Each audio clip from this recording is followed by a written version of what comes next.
Hi everybody, I wanted to do a quick tutorial on Flipgrid.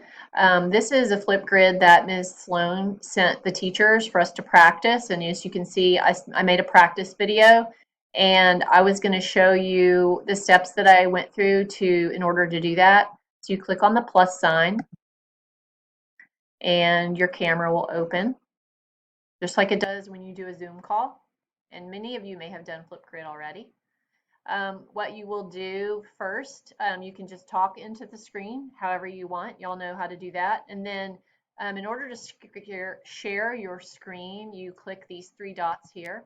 It'll take you to screen recording and start screen recording.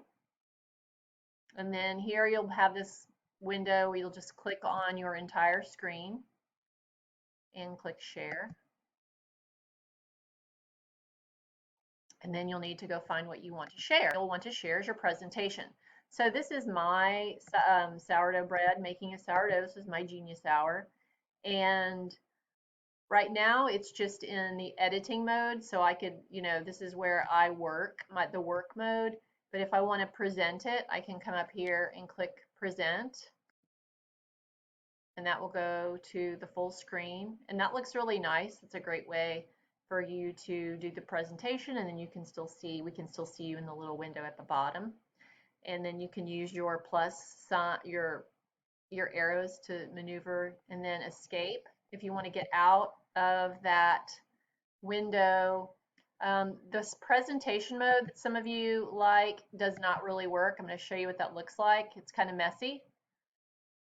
So I'm not really sure we're going to want to use the presentation mode on Flipgrid. It only really works when you're hooked up to a projector. So let me get out of that. And now what we're going to do is we're going to stop sharing. And in order to do that, you click stop sharing, and it is going to take you immediately back to your Flipgrid.